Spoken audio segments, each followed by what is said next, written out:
ごめんね素直じゃなくて夢の中なら言える思考回路はショート寸前今すぐ会いたいよ泣きたくなるよなムーンライト電話もできないみんなだって純情どうしようハートは万華鏡月の光に導かれ何度も巡り合う星座の瞬き数え占う恋の行方同じ国に生まれたのミラクルロマンス信じているのミラクルロマンス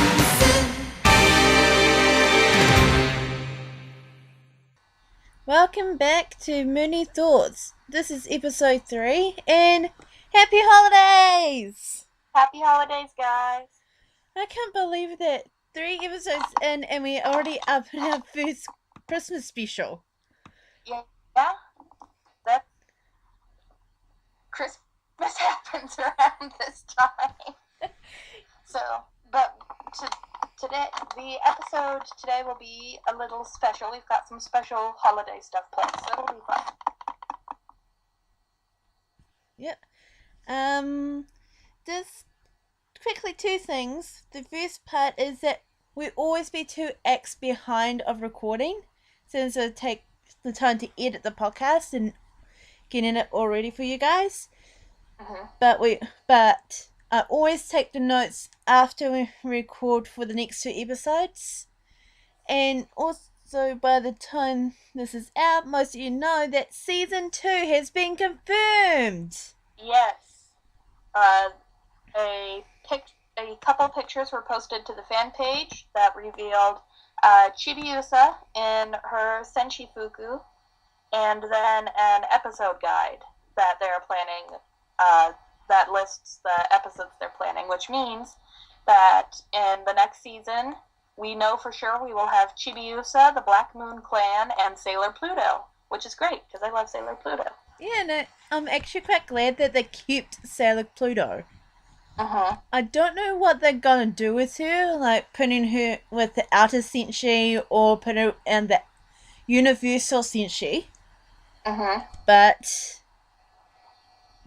I'm just over the moon. Yeah, I'm excited to see her. According to the announcement that I read, it should be starting January 17th, will be the start of the new arc of 2015. And, but we have not heard any news on anything past that, so still no news on Uranus and Neptune or any arcs past that.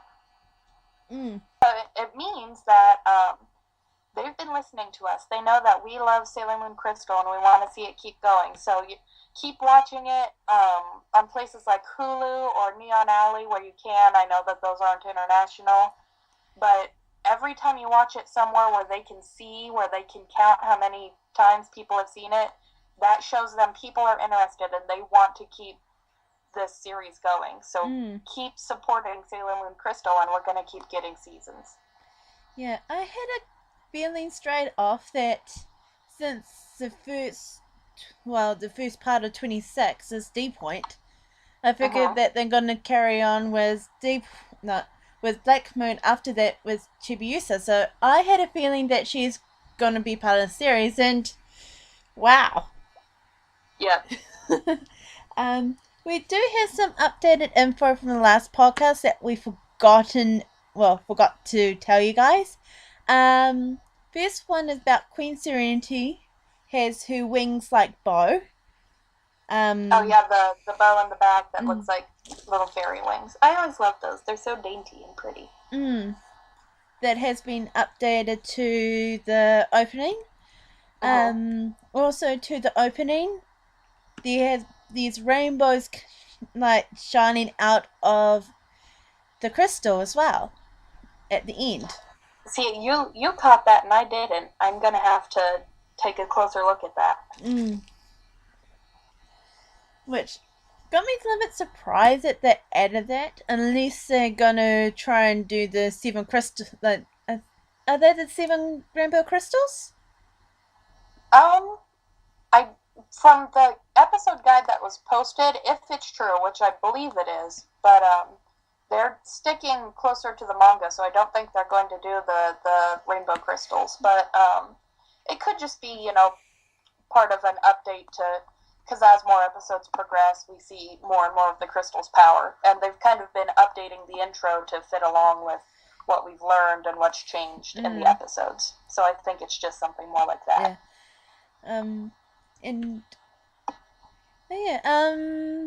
Beerus' staff is different in the reboot than what we're used to. The black curled up staff is now have a drill in the middle in case of this 3D diamond thing on top of it of her staff. I think it's really good that they updated her staff than keep it with the black one that she had in the classic. Well, it's kind of like, how they've updated the technology and they updated the base and everything. It just kind of puts it more in a it shows more of what our current vision of something futuristic would be, and not what we thought something futuristic would look like in the 90s. Well, there's 2 questions that popped up during then. First one, will Rei and Yusaki ever argue? That is something I've noticed, because the relationship between Usagi and Rei is one that I really love, and that I think it's misunderstood a lot, but their bickering has always been, something that I really appreciated. And it's true that in the anime, especially in the American dub of the anime, they really took it further than it ever was in the manga. But in the manga, Rei is snippy and Serena's a bit of a crybaby, so there's definitely contention there. But you're right, they haven't really argued at all in Crystal so far. I bet when Black Moon comes around, that's when it happens. They've been pretty, not cordial, but and it on one hand I feel like it's made the relationship a bit more lukewarm. It sort of makes it seem like they're not as close as they were at this point in either the manga or the first anime. But at the same time, Rei is still being very supportive. It's sort of weird to me, but it's not. I won't complain too much about them not arguing. And another one that you guys probably thinking the exact same thing. When will they start killing off the kings? Yep, the 4 generals, they're all still going. At this point in the manga, 3 of the 4 of them were dead and gone. You never saw them again. They were turned into rocks, and that was it. They were done, but they're all still going. Yeah. And I think that was everything that we had to cover regarding the last few episodes.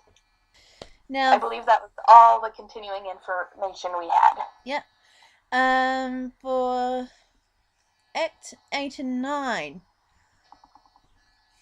I'm actually quite surprised at this one, though, because I thought they were going to keep it, but nope. The tiara changed yet again. When the other 4 met Minako, finally, the tiara changed. Which also followed with Yusaki's first glimpse at the kingdom. Yep. But Sam, it was sort of a flash that she got even more of her memory without still really knowing what it was. and the tiara changed even further, which is appropriate because it's sort of it was basically a big crescent moon with a gem in the middle, which echoes the small crescent moon that's the mark of the princess. But sadly, the tiara did not last long. Yeah. Because in Act 10, when the memories awoke, the crescent went goodbye, and the crescent moon said hello. Which I thought it was done so beautifully. I loved that scene where when she transforms and gets her princess gown and makes the crystal appear, and I thought it was amazing. It's way more amazing than the original one. Because all I can think of from the original one is when I watched the American dub, because that was one of the episodes I saw a lot, and compared to this one, I am sorry, but my memory of the original is kind of underwhelming. I like the newer version better. Because the classic one, when Sera Myu transforms into Princess Serenity, all she did was turn around in a circle. What's so elegant was turn around in a circle? Terribly. And also, because we talked about this, I believe, in the last podcast, but that all happened. They were at Tokyo Tower, and she just found out about who Tuxedo Mask really was, and it was really different. And it was still good. It was definitely still a big climactic moment in the anime. I just prefer that they stuck closer to the manga version this time. And another thing that I was really surprised that they did use Minako's manga pen as well. Which, as we talked about last podcast, about that was her first pen before she got the next stick. Well, I think so. Anyway, I really liked that because it was sort of acknowledging. I can't talk tonight. The first anime didn't really ever acknowledge Sailor V.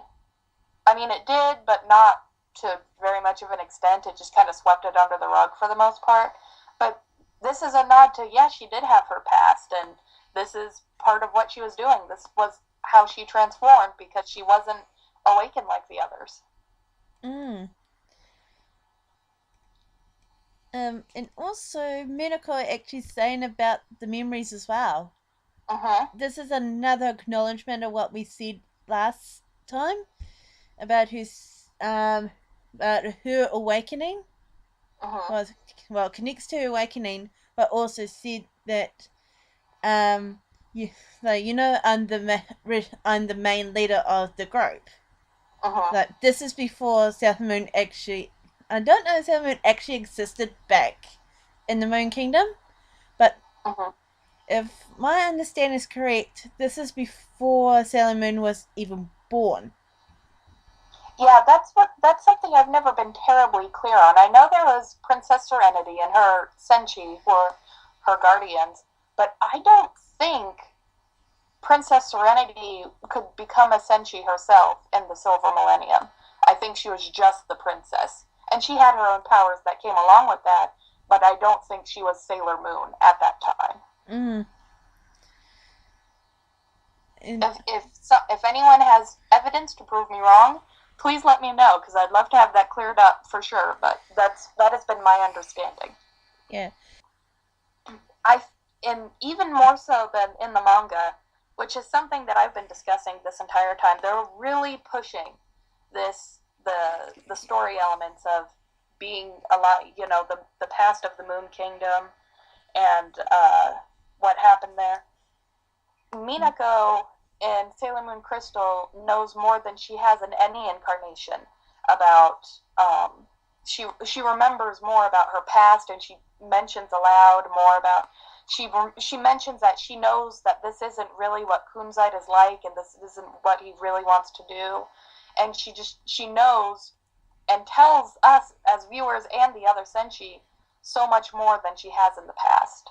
And I think I really like that it's like they know that we already know the basics, so the creators of the show are putting more in there and giving us more because they know that we've already seen this at least 1 or 2 times. So they're really giving us more of what we want and not just rehashing what we've already seen.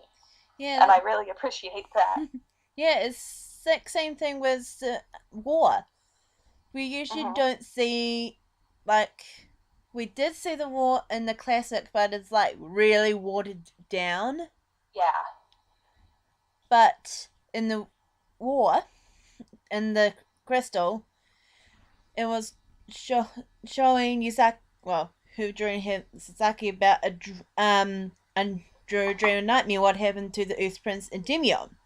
From that, I also wanted to point out that I thought it was really clever that for Venus's transformation, they sort of echoed the ribbons that Sailor Moon gets, and I think that was sort of a clever tie-in to sort of try to make it appear like she's the princess because she gets the fancy ribbon transformation instead of just her element like all of the other senshi. Yeah. The interesting thing is, though, that how they did her transformation.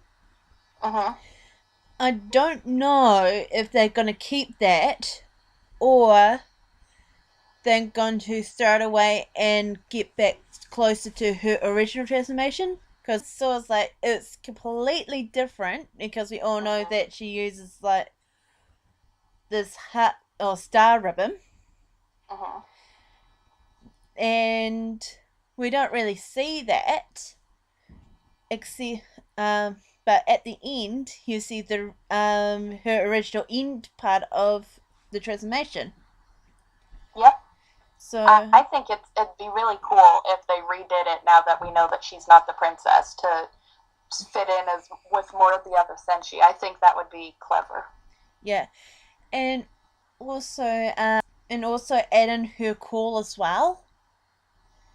Because if she wanted to, she would have said Moon Princess Power to throw them off. But sometimes not having that call brings an emphasis about that person's transformation and get more focused. Yeah, that's true. Yeah. But what's very interesting that she has a decoy attack when she's portraying as a princess. Which I didn't really notice until right now. Crescent Boomerang. And that's actually very similar, if not identical, to an attack she has in the Sailor V manga. Yeah, but was that she used to compact a bit more, didn't she? That was, and that the boomerang she was holding, that moon, looked a lot like her crescent compact that she used. So it was more of a nod to her life at Sailor V than we've gotten before, and I appreciated it. Yeah. We haven't really talked that much about Tuxedo Mask during this part, but he actually did the classic guy runs out and protects the damsel in distress. Like the normal hands out, face on classic thing. Yep. Which I think is actually quite cool that they acknowledge that they still know the background of the usual guy saves girl. But how he actually fainted or died, depending on what you think happened. Yeah. It was really dramatic. in the Masquerade Act, Marumu received Yusaki's handkerchief. And I think it was episode 7 by memory that Yusaki received the watch. Yeah, because she got it when she woke up in his apartment, and because it fell on her when he took her to the apartment, and she didn't realize she had it until she left. It kind of like fell into the folds of her skirt, and she didn't notice it. Yeah. And in episode 8, Yusaki said, "Oh, I have this watch. Is this yours? And if it is, I want to give it back." Then he said, "Nah, keep it. I have something of yours. Next time we should trade them back." Which is and that scene right there is directly out of the manga. That's basically word for word. Which was really, really interesting. Mm-hmm. But having Luna spying on them at the exact same time, that's been a bit creepy.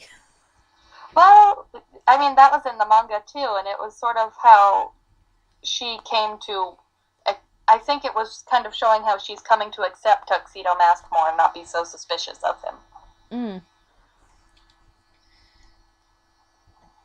Yeah, now for the, Princess Serenity part now, well, going into episode 9, it's revealed that Princess Serenity has light blonde hair, not the hair color that Yusaki has. Yeah, it kind of lightens up when she becomes the princess. Which it sort of matches Queen Serenity's more, and it sort of fits with her dress a bit more, but yeah, it's not too jarring a change or anything. Yeah, I actually like Princess Serenity with lighter hair than having the exact same hair color as Yusaki does. Something else that because when she is hiding at home and all the other senshi come to check on her, and her hair has grown so long and it's just glowing in the moonlight because it's that, light silvery blonde. I appreciate that it's another distinction between Usagi and Princess Serenity. And what I mentioned earlier is something that was not in the manga that Ray said that I feel is something that is always the one thing that's always really kind of bugged me about Sailor Moon. Ray says that Usagi and Princess Serenity are two different people. You don't have to give up being Usagi to become Serenity. You were born as Usagi for a reason. And in the manga, it always seemed to kind of push this idea that, this is your destiny, this is how things are, you can't fight it, it is your destiny to serve Sailor Moon and you can't do anything else. It is your destiny to be Princess Serenity and you can't do anything else. And that just sort of said, no, you are not just who you were in the past. You are who you have been in this life as well, and I really appreciated that. Yeah. And they updated the dress, like the outfit as well for Yusaki. Yeah. Because from that scene, yeah. I was actually expecting the white skirt and the the little red top. Yeah, because that actually suits today's fashion if you use it correctly. But changing to a really nice blue summery dress, that really surprised me. I thought it was a cute outfit. I still like it. It's actually it shows that blue actually does suit Serenity. I mean, not Serenity, Yusaki. I think probably part of why they did that is so in that scene where you see her just sort of glowing in the moonlight, because blue would be less of a contrast than red. So yeah, it was cute. I liked it. Yeah. Something that Hellenjane pointed out to me earlier that I hadn't even considered, but she's totally right, is that this is the first time in one of the animes that we saw the Earth Kingdom before it was destroyed, because you never saw it in the first one. It was in the manga, but you never saw it in the first anime. But you see Princess Serenity sneak down to see Endymion. Mm. And the thing is really, really cool that they finally put that in animation. And how they portrayed it was so gorgeous. Yeah, the garden that they were in was beautiful. Yeah. And how they Shida Castle was on top like a strong connected pillar. One of the ones that is like similar like an arch but not kind of thing. And yeah, what really, I don't know if this is an animation era or anything, but in episode 9 you finally get to see Mercury's goggles. Yeah, I noticed that. They just sort of appeared on her. They weren't there and then they were. Yeah. And usually it's more used in the manga and the classic anime, but this is like the first time it's been used. I wonder what they're actually going to go with that. Well, because normally she uses it when she's more like scanning enemies to see, you know, what their abilities are and stuff like that, or to track something. So I guess that was supposed to be her reading Kunzite and seeing what was going on and reading Usagi as she became the princess. But it was just sort of weird that suddenly, pop, there they are. It's like, oh, well, that just happened. Yeah, and another thing that I noticed, because we did put it out, I think, by memory in the first podcast, about how the crystal ended up revitalizing the land and all that kind of stuff. That didn't really happen. Instead, it was flowers. Yep. Because in the first anime and in the manga, it showed, you know, sick people getting better and stuff like that. And it also showed some flowers growing, but in this one, it more made flowers bloom instead of healing dead flowers. But it was a more subtle example of the effect that the glow of the crystal was having on the area around them. Yeah. And of course, half of the past has been revealed to them about how, like, the Guardian's duties with the princess and all that kind of stuff. Around the other half of the past will be shown in episode 10. Yes, which I'm very excited for. Yeah. Speaking of the crystal's glow, in the manga, that is when Jadeite, Nephrite, and Zoisite were revitalized for just long enough to remember their life in the Moon Kingdom, and then being reborn and finding D-Point and being corrupted again, and then they turned into rocks and were gone forever. In this one, not only are they still alive, but after Mamoru is kidnapped, they're all sort of looking at him, and they all start saying, I feel like I know him. I feel like I have memories of being around him. And Kunzite, who seems to be remembering the most of all, actually says, well, I don't remember him at all. Let's just continue surfing Beryl. So I'm really anxious to see where they're going. I think after when everyone went back to Lunar Base, I don't know if this was in the manga, but Artemis was in the room this time around. So technically it is Eden, and I think it was even better to have him in the room as well as Luna. Because he knows exactly what's going on. Yep. He knew about Venus being a decoy. And he knew that, like, Minako is going to meet everyone else. Yep.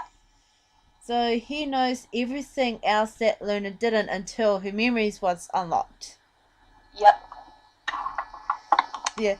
With, like, that part of the past being shown, that we talked about earlier, it brings in kind of like a new meaning to Moonbow.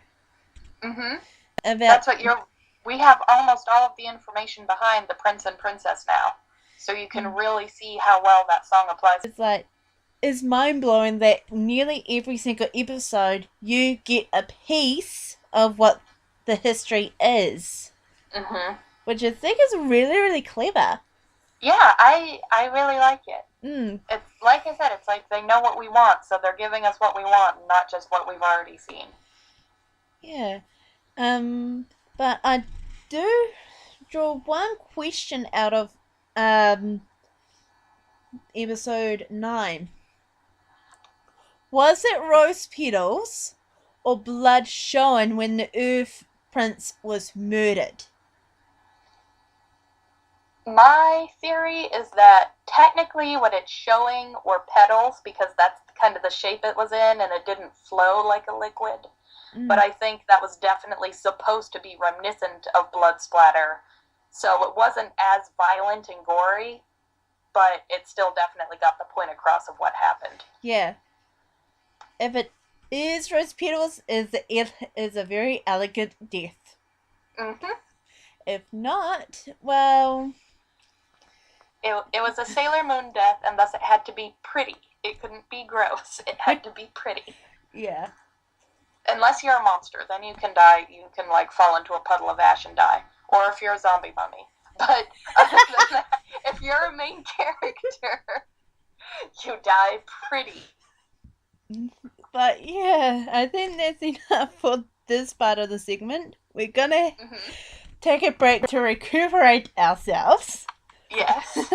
And we are going to have Sailor Moon Christmas as our break song. It's from Sailor Stars Merry Christmas album. So, and there will be more on that later, because you can't just expect us to tell you that there was a Sailor Moon Christmas album and not expand on that. So, you guys enjoy the song, and we will be back.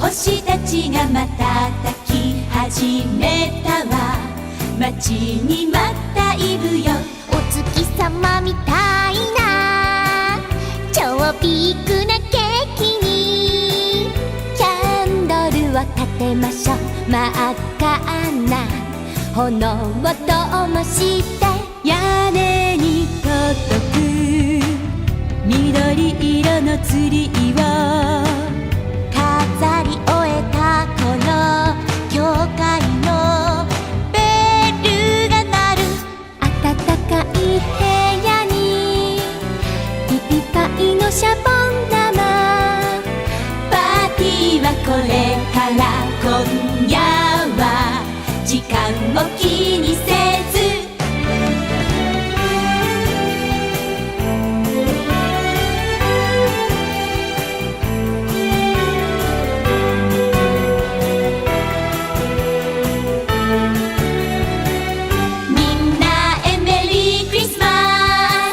街中にメリークリスマスパンパパパンクラッカー勢いよくシャンパンはポーズだけ七面鳥が熱々熱々お菓子の袋をいっぱい開けてゲームは何やろどこに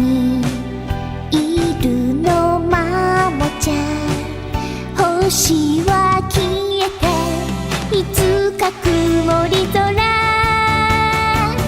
うさぎ雪よほらホワイトクリスマスパーティーはこれから今夜は時間を忘れ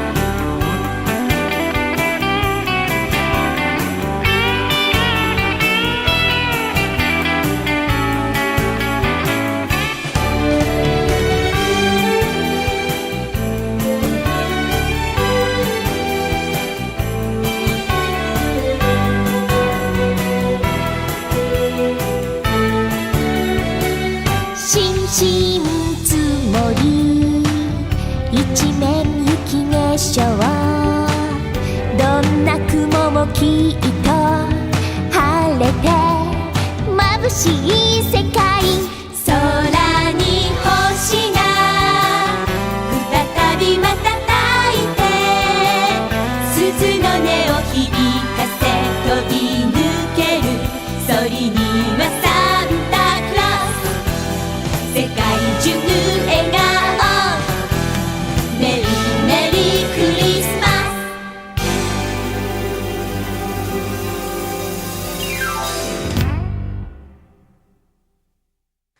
And we're back.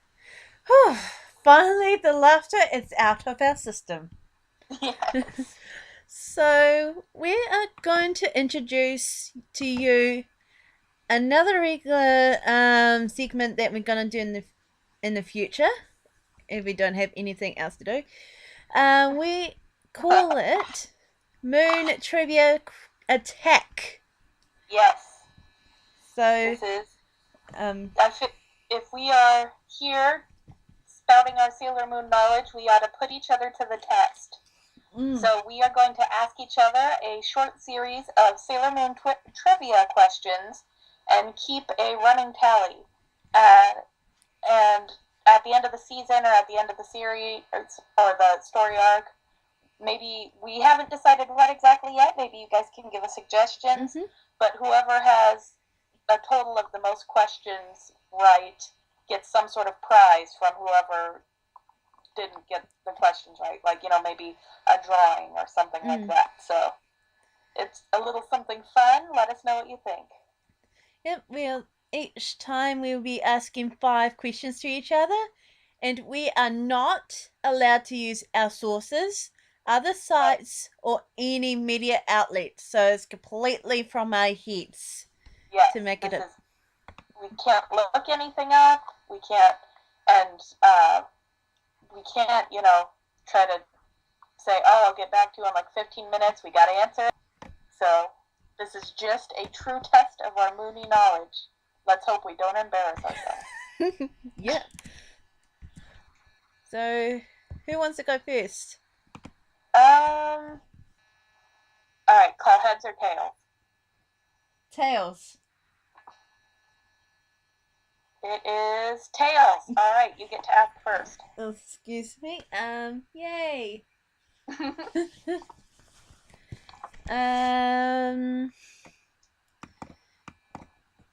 So my first question is, which episode did Jennifer Chai debut in the original English dub, and what was the song that she sang? Is it? Oh man, I don't even know. I'm going to say the song she sang in the episode she debuted in. Is that what you're asking, or just the first song she sang? The first episode and the song. Oh gosh, I don't know. Was it the episode where it's revealed that Usagi is Princess Serenity and she sings My Only Love? No! No! The answer is episode 4. I Want to Be a Star. Which, so that was a lot earlier. Yeah, which it is the name of the this name of the episode that was debuted. It's kind of sad that I forgot that song exists, considering we've used that song in the show. Alright, well, I'm off to a great start. Let's have question 2. Yeah. I'm putting X next to the question. Next question. The original Japanese voice actresses, or VAs, has been also in a band for some of the songs. What is the band's name? And don't use the notes. Right. It's cheating. I just saw it earlier. It's something Peach. And which senshi group was the members in the band? For that, for the second half of the question, you have 50-50. Yeah. It was something peach. I can't remember the first part of the name. It was like curvy peach or tempting peach, something like that. I don't know. And it was I can't remember her voice actress now. I just want what senshi group as well. It was the Inners. The Inner Senshi. You got half a point so far. Okay. And I honestly can't remember. It was something peach. That's all I got. Okay. I'm going to give you half a point for that. Okay. It's peach hips. Peach hips. I knew it was something like that. Alright, Aren't you all glad that you're listening to my Sailor Moon expertise when I obviously know so much about it? Okay, here's one that got usually got a bit of confusion about this character, but who is really Chibi Chibi?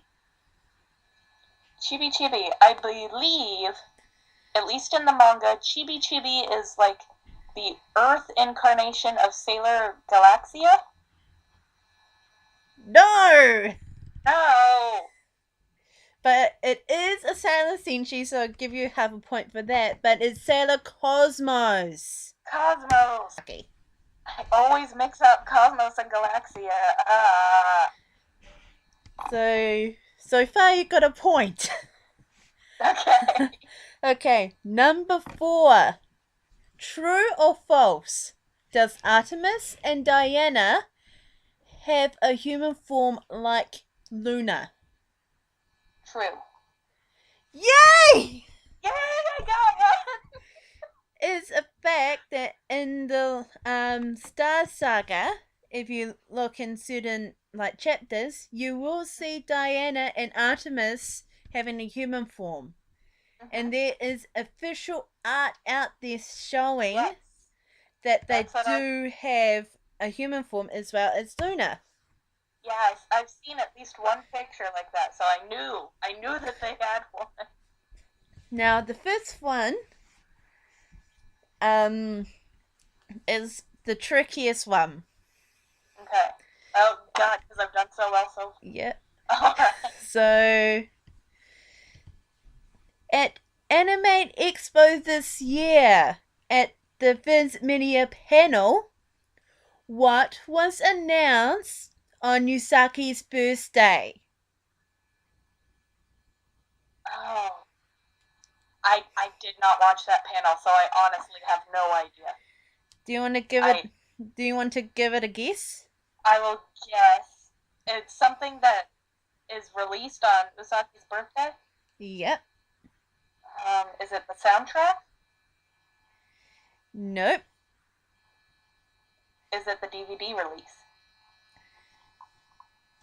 Well, that's part of the answer. The first DVD and Blu-ray combo. So yeah, I give like a quarter of a point.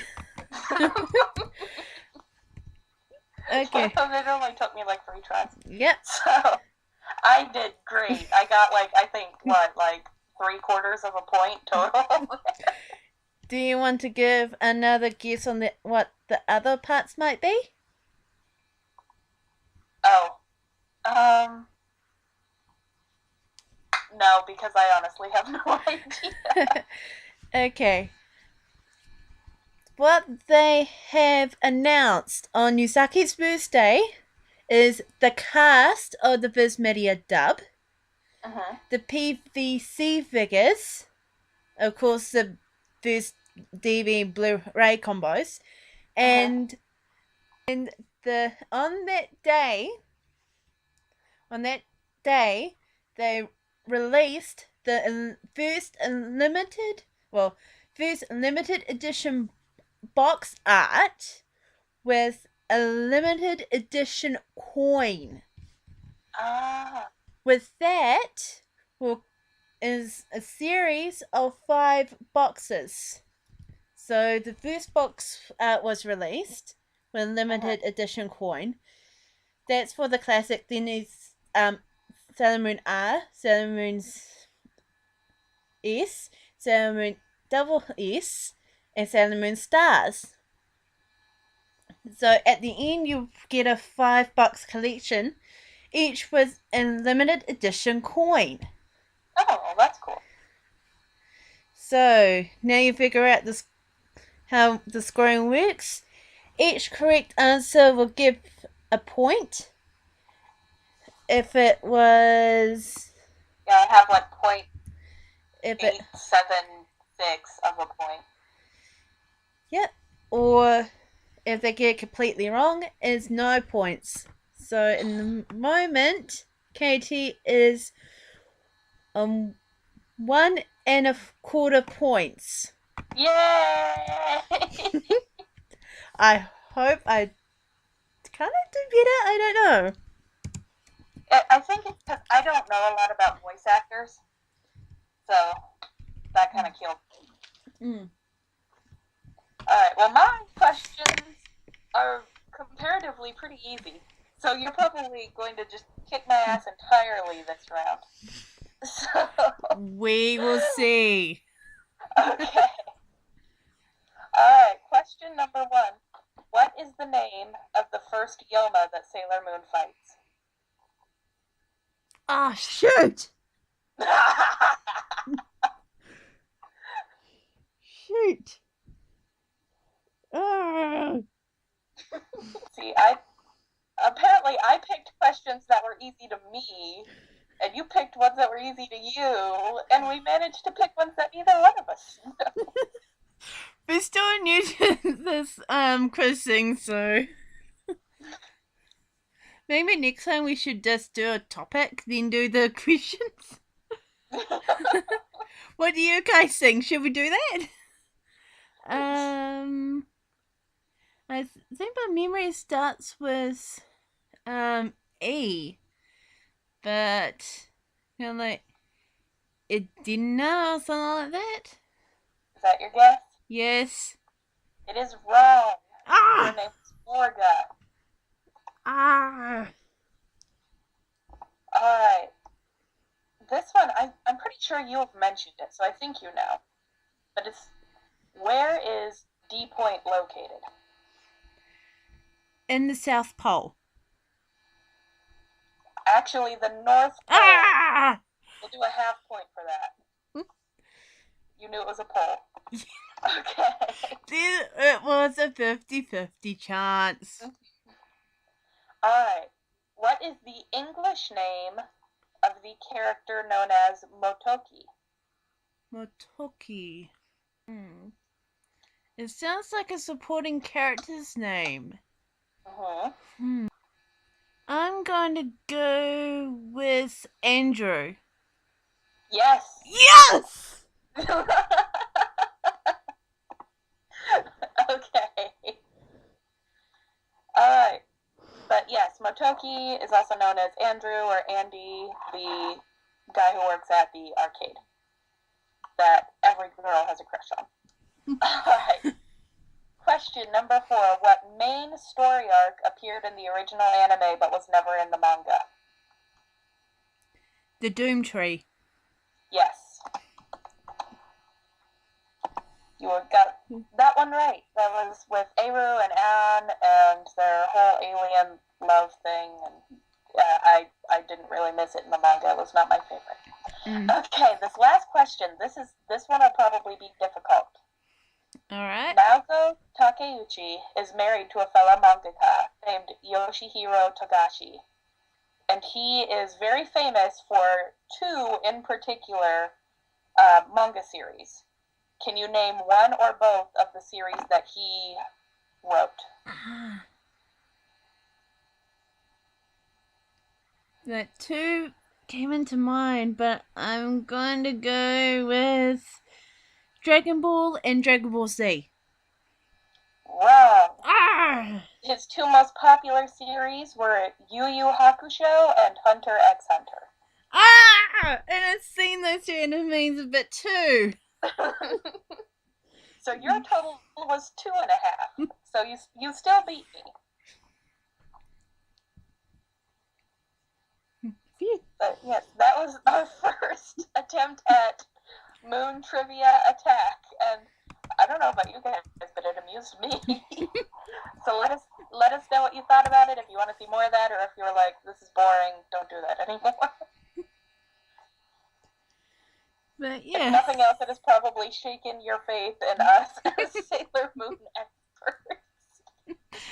But we will still do like the research beforehand before we actually do the podcast. Don't worry, we'll still do our research, but this is something a little bit fun between us to see if we remember kind of things from the manga or the anime or the live action just to see how much we can recall on demand without the opportunity to look it up first. So, alright. Well, there was that. Just have a excuse me. Yeah, since it's coming to the end of the year, and of course, we're very soon. D-Point would be finishing up. You know what I mean? But what was your thoughts of the Crystal as a whole now, since you've seen more episodes? Since I've seen more of it, and I don't have to work on hoping that it's good, I can honestly say that I have been very, very pleased with Crystal so far. I think the way that they've handled the story that's already been told in so many different mediums, they're still making it interesting. They're making it its own thing without totally diverging from the source material. My one complaint would be that you can tell when their art budget has run low, but from the screen caps I've seen, it looks like they're doing a lot to fix that in the Blu-ray release. So I'll be pleased with that. But overall, I love Sailor Moon Crystal. I think they've done such an amazing job with it. And as someone who does still and always will adore the manga and the original anime, there is definitely room in my heart for Crystal. I love it. Yeah. How about you? I was actually blown away about how they took so much out of the manga and not watering down like the original anime did. Yes. And they also, like, I'm glad that they're also acknowledging a bit of the classic. Like, for example, they did the transformation. They took it straight off the classic. Right. For the 4th centuries. Sailor Moon, they altered her one, which I'm not that quite happy about, but I suppose it makes sense because she's the main one. If they gave her a new flashy one, but use the other ones as callbacks. Yeah. I'm quite surprised that they're pushing all of this out very fast. I thought they were going to take their time, explain it a bit more to fill in the 26 acts. But so far, each one matches up nearly completely with the chapter. Which I'm just actually amazed about.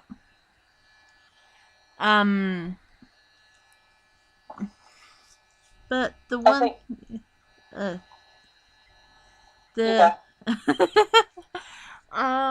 the only one complaint that I have is, well,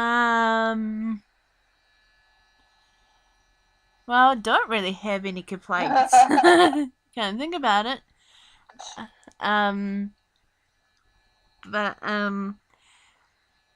But I'm quite surprised because I watch it on Crunchyroll. Which is really awesome. Writing down like what the key points from the show, getting in some of this done for you guys, at the end is really, really worth it because you can see what has changed, what hasn't changed, and all that. And I'm quite glad that they brought like a new, fresh aspect to the franchise. And if they ever sell the DVDs in New Zealand, I'm definitely going to get them. Definitely. I missed my chance to get good DVDs of the first series, but I am going to be all over Crystal DVDs when they come out. Yeah. Yeah. Can't believe that New Year's is coming up quite fast. Yeah, this year really flew by. It's weird. Of course, while it was going, it didn't feel like it was flying by. But now that I look back, it has. Yeah, because it started around July, didn't it? We have a lot of other things to talk about in this podcast, so we ain't over until we run out of topics to talk about. Yep. We do have other segments that we want to introduce. And other topics as well, like we're going to talk about like the settings, about the between the manga, the early, like the classic anime, and the Crystal. We'll be probably nitpicking more in the transformations. We'll be talking about PGSM, or the live action. I had a request for video games. Oh, yeah. Yeah, because they do have some video games. Like another story in that? Yeah. Like, we'll be probably talking about the commercials that they have. And all that kind of stuff. So, and should I say more. Let us know if you want some guests to join us as well. And if you have any topics that you guys want specifically for us to cover, let us know. Because, you know, we have our list of ideas that we have, but if there's something you guys really want to hear about, that's what we want to hear about. So be sure to email us if there's something you guys want to hear us go over. Yeah. As a channel, like as a proper channel, by now you probably, well, if this is not up before the update, we I have some game reviews to do for you guys, some videos to convert and upload. Katie is gonna do her first video, which is really, really exciting. Yeah, we have a good list to work on for, I think, the first 6 months. So, if you haven't subscribed to see the rest of the Hellenjane videos and Gabather Productions, give it a look, because we do Moonie Thoughts, but there's other cool stuff on this channel too, so check it out. Yeah, and you can see how I started, and man, I was horrible. This is before I started doing like the beginnings and like and I recently started putting in the indies as well, like the thoughts and all that kind of stuff. So yeah, it's been great that now I can be able to share the load, which is really awesome. Like was like editing, like before I was trying to figure out how to do editing, but now since Katie's on board, I can see because like we said before, this is pre-recorded, so it always be 2 acts behind. So when we finish recording, I send the voice things over to Katie, who she edits, and she sends it back to me, and I put it in video form to upload it on YouTube. So it's been really a huge blessing for her to join, because this podcast would not be possible without her, or without you, Katie. So Yay! I'm special. Well, I appreciate very much that you considered asking me to come on, and not just to help with the podcast, but have really taken me into the channel as a whole. I really appreciate that. Yeah. But now we're going to move on to Rudolph the Red-Nosed Reindeer. In Japanese, I believe. Yeah, so of course now you know that it's done by Peach Hips. Yes. And I knew it. I knew it had peach in it somewhere. I got half a point. I know something. I had listened to Rudolph the Red-Nosed Reindeer prior, and it's really, really different to, like, the song is still different, but it's done in Japanese, but how they did it is really, really amazing, so I hope you really enjoy it, and we'll be back. Alright, enjoy.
美奈子ちゃんったらそんなことばっかり。でももしそうならまこちゃんだって嬉しいでしょ。いやそりゃそうだけどさ。よーし今年こそはずーっと起きてて絶対にサンタさんに会うわよ。そんでもってプレゼント配りの手伝って一緒にそやであらあらこれじゃうさぎちゃん今年もサンタさんには会えないわね。ほんと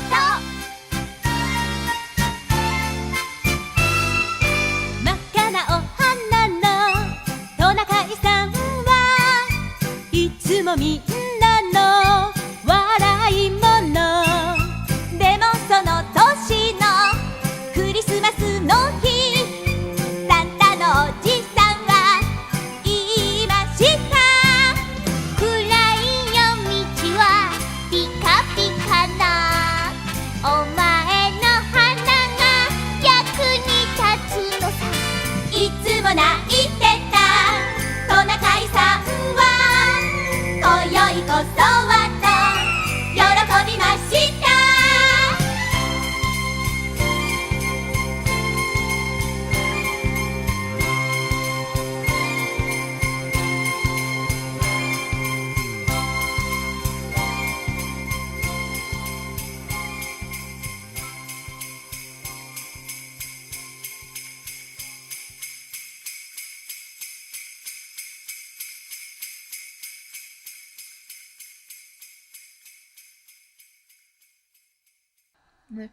Well, welcome back. And it's time to get into our usual regular segment, merch of the podcast. As you already know that we mentioned, well, I mentioned before, is that we are doing the Sailor Moon, Sailor Stars Merry Christmas album. Alright. This album was released in 1996. It features the voice actresses of the 5 inner senshi singing 11 classic Christmas songs. Most of them are in Japanese. The last song on the track is in English. It's one of the 2 Christmas albums in the franchise that we can find, or could find. Yeah. If there's any... This could be wrong, but I believe that the other album is just like a single. That's only one song, but I could be wrong. There is a single and there's another Christmas album out there. There is? Yep. If there's more, just let us know. Like Katie said, most of it is in Japanese and one of them is in English. I have no idea why. I double checked this beforehand, but I do not know why they put When the Saints Are Marching In. That's not really a Christmas song. Yeah, but how they did it is really, really cool though. In that one as well, it's like most of it's Japanese, but just in another round you'll hear I think the one who does Isaki, she sings it in English. Yes. Michie Tomizawa, and I believe that's Usagi. Mhm. But yes, the songs included Sailor Moon Christmas, which I believe is the only original song on the album. The rest are all pre-existing songs. Mhm. Rudolph the Red-Nosed Reindeer, which you already heard. When the Saints Go Marching In, which once again, I'm not really sure why that's on a Christmas album, but you do what you want, I guess. Mhm. Jingle Bells, the Christmas song.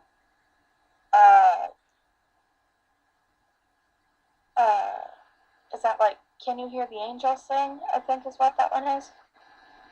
I Saw Mommy Kissing Santa Claus, When You Wish Upon a Star, which also isn't really a Christmas song. Yeah, I think it's more Disney, that one, isn't it? Yeah, that's a Disney song. Yeah. But, I guess you want to sing it for Christmas. There are worse songs you could sing. Yeah, this is a guess, but I think they got permission to do it. I would hope so. They also sing Silent Night. I don't know what Koibito ga Santa Claus is. I think that's also another original. Yeah, maybe that is another original one. Maybe I was wrong. As the trivia attack proved, I can be wrong about something. Yeah, it also proves that we are human. The last song is called Last Christmas. And that's the only one in English. Yep. And eBay in the moment, there's this is at point of recording, you can get it between around, this is New Zealand dollars on eBay, $92.17, and the most expensive one is $107.65 New Zealand. And that would be because the CD is out of print. They have not produced it for a while, which you'd think there would just be a huge worldwide demand for Sailor Moon Christmas albums, but for some reason, they just don't make them anymore. So, if you want to get your hands on one, it's got to be purchased it cannot be bought from the supplier, because there is no supplier. You got to get it through eBay or a second-hand dealer on Amazon, something like that. Yeah, listening to, when I found out about this album, I listened to it all in one night, and it was a very, a wonderful experience to hear it in another language. Especially Silent Night. Yeah. It was that was sort of my thought. It was definitely, because you hear these tunes all your life if you live somewhere like in the U.S. or New Zealand, and you hear it in English, and at first it's almost kind of jarring to not hear the words you expect, but, they're talented as they do it, and it's just, it's more interesting than anything, I think. Yeah, like with the upbeats, as you probably noticed in Rudolph the Red-Nosed Reindeer, When a song like that is more like everyone like celebrating and yay, then like this dialogue happens and it goes back to the song. But like with, I think like one example is Last Christmas.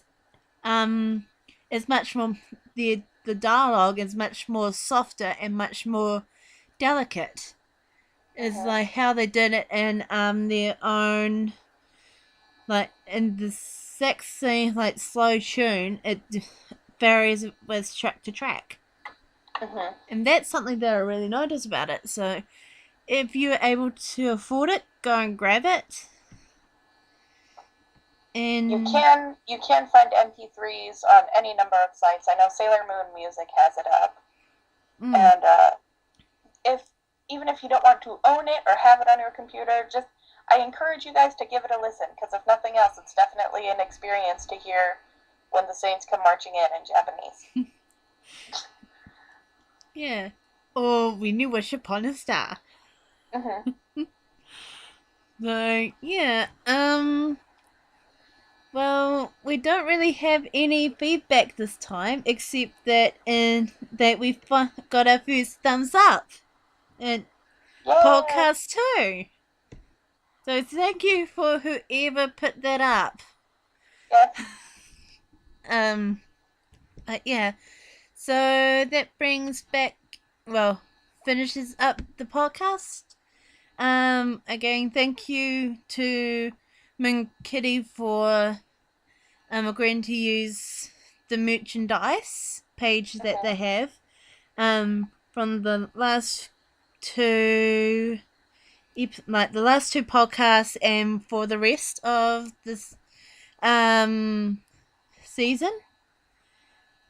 Thank you to both the Sailor Moon Wiki and to Wiki Moon for providing easily accessed information at hand.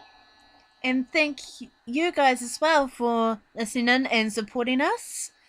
We're still getting used to it, but every view or every thumbs up or any comment really helps. And remember, absolutely any comment, idea, suggestion, anything you want us to see, be sure to email us, mooniethoughts@gmail.com, MOONIETHOUGHTS@gmail.com. And let us know. We really want to hear what you guys are thinking. We want to know what you guys want. So make sure to email us.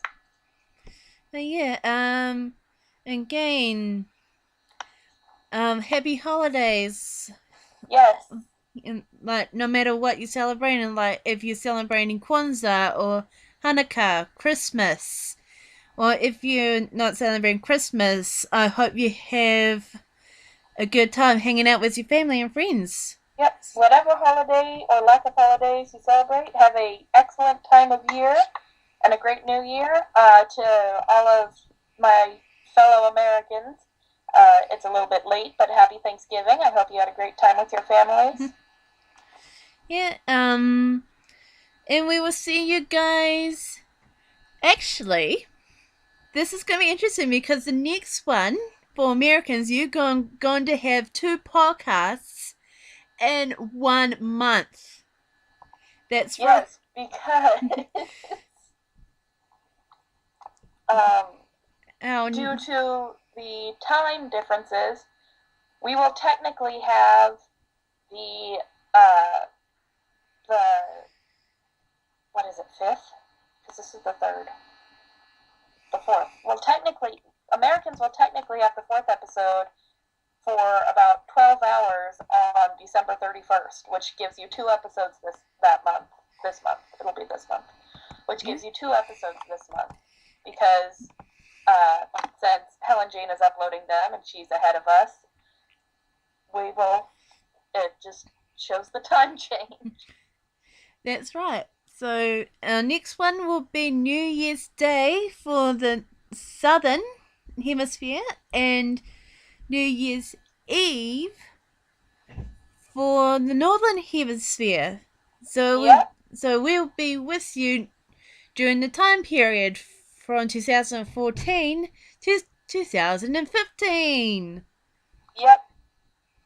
And if you guys are out partying and you've got to listen to us a little later on, either way, we thank you again for listening. And again, happy holidays to everyone.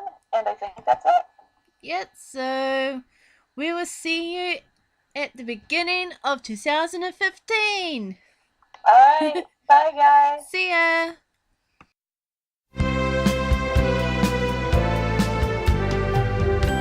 昼には